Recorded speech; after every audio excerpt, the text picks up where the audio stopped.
ക്യാൻസറിനെതിരെ പൊരുതാനായി Calicut city service സഹകരണ ബാങ്കും MVR cancer സെന്ററും സംയുക്തമായി അവതരിപ്പിക്കുന്ന ക്യാൻസർ ചികിത്സാ സഹായ പദ്ധതിയാണ് മാസ് കെയർ.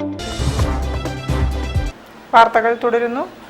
രാമനാട്ടുകര ദേശീയപാതയിൽ പാറമ്മലിൽ അടിപ്പാത നിർമ്മിക്കാൻ അടിയന്തര നടപടി വേണമെന്നാവശ്യപ്പെട്ട് പാറമ്മൽ പുതുക്കോട് അണ്ടർപാസ് ആക്ഷൻ കമ്മിറ്റിയുടെ നേതൃത്വത്തിൽ ജനസദസ്സ് നടത്തി. TV ഇബ്രാഹിം MLA ഉദ്ഘാടനം ചെയ്തു.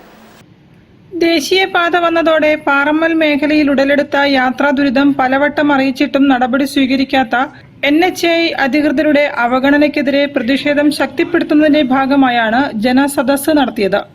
TV ഇബ്രാഹിം MLA ഉദ്ഘാടനം ചെയ്തു. അതിന്റെ പേരിൽ ദുരിതത്തിലാകുന്ന ഒരു സന്ദർഭം വന്നു. അന്ന് മുതൽ നമ്മൾ അണ്ടർപാസ് വേണം എന്നാവശ്യപ്പെട്ടുകൊണ്ടും നമ്മൾ സമരമുഖത്താണ്. ഈ നാട്ടിലെ പ്രദേശത്തുകാരും പ്രത്യക്ഷത്തിൽ അവർക്കാണ് പ്രത്യേകിച്ച് നമ്മുടെ പാറക്കൽ LP സ്കൂളിലേക്ക് കുട്ടികൾ വരുന്ന വഴി, സാധാരണക്കാരായ ആളുകൾക്ക് അപ്പുറം ഇപ്പുറം പോകാനുള്ള വഴി, ഇതെല്ലാം ഇവിടെയുള്ള ജനങ്ങളുടെ മാത്രം പ്രശ്നമാണ്. പക്ഷേ ഇതുവഴി യാത്ര ചെയ്യുന്ന മറ്റാളുകൾക്ക് കൂടി ഇതിന്റെ ഇൻഡയറക്റ്റ് ഗുണഭോക്താക്കളാണ്. അത് നമുക്ക് എല്ലാവർക്കും അറിയാം. അപ്പൊ ഇത്ര ഗൗരവമേറിയ ഒരു വിഷയം ജനകീയ പ്രശ്നമാണ്. ആ ജനകീയ പ്രശ്നം അതിൻ്റെതായ ഗൗരവത്തിലും അർത്ഥത്തിലും ബന്ധപ്പെട്ട എല്ലാ കേന്ദ്രങ്ങളും. വാഴയൂർ പഞ്ചായത്ത് പ്രസിഡന്റ് TP വാസുദേവൻ അധ്യക്ഷനായിരുന്നു. ജില്ലാ പഞ്ചായത്ത് അംഗം PKC Abdurahman, convener K Krishnan, panchayat അംഗങ്ങളായ K Jijesh, AV Anilkumar, M Vasudevan എന്നിവരും വിവിധ സംഘടനാ പ്രതിനിധികളും സംസാരിച്ചു.